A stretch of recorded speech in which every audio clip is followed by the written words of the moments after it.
अब यहाँ पर है फैक्टर्स अफेक्टिंग कैपेसिटेंस। तो किसी भी कैपेसिटर का या कंडक्टर का कैपेसिटेंस किन फैक्टर्स पर डिपेंड करता है उसको देखते हैं और इसके कुछ एक्स्ट्रा पॉइंट भी समझते हैं। तो capacitance does not depend on charge and it's potential difference. अब जानते हैं कैपेसिटर का जो कैपेसिटेंस होता है कांस्टेंट होता है, वो उसके चार्ज और पोटेंशियल डिफरेंस पर डिपेंड नहीं करता है। Capacitance depends on the geometrical configuration, उसके ज्योमेट्रिकल कॉन्फ़िगरेशन पर डिपेंड करता है। उस कंडक्टर का साइज क्या है, शेप क्या है और उनके बीच का डिस्टेंस क्या है, सेपरेशन क्या है। तो सिस्टम ऑफ टू कंडक्टर्स, तो इस तरह से उसके कॉन्फ़िगरेशन पर, ज्योमेट्रिकल कॉन्फ़िगरेशन पर ये डिपेंड करता है। It depends on the nature of the insulator dielectric separating the two conductors. अब दो कंडक्टर के बीच में हम सेपरेटिंग इंसुलेटिंग मटेरियल डालते हैं, तो वो इंसुलेटिंग मटेरियल पर भी ये डिपेंड करता है कि वो डाइलेक्ट्रिक जो है वो किस नेचर का है।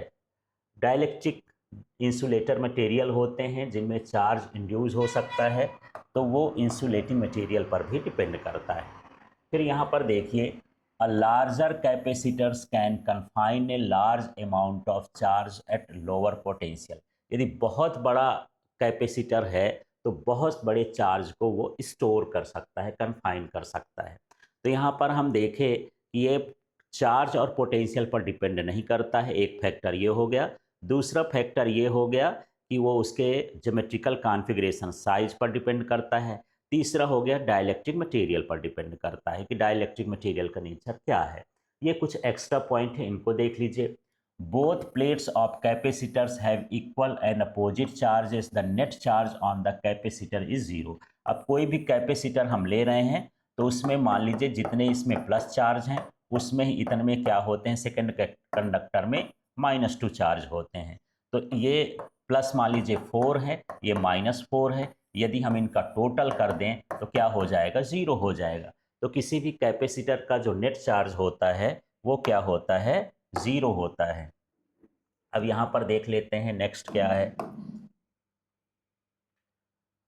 The ability of dielectric material to withstand the maximum electric field without breaking down is called dielectric strength।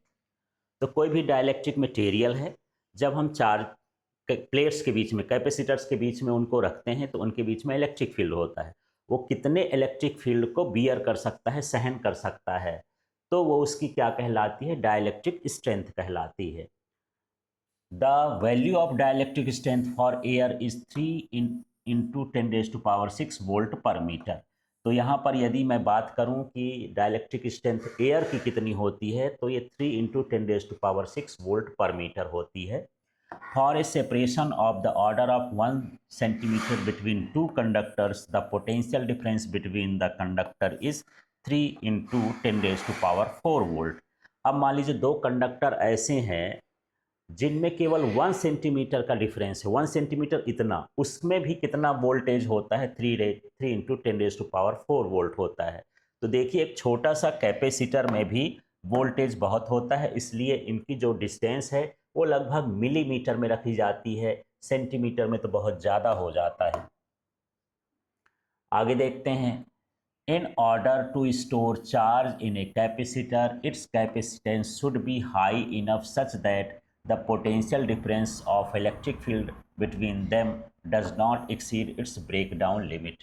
अब मान लीजिए जो कैपेसिटर है वो चार्ज को स्टोर करता है, तो वो इस तरह से स्टोर करे कि उसके अंदर का इलेक्ट्रिक फील्ड उसको ब्लास्ट ना कर दे, इतना उसकी कैपेसिटी होना चाहिए।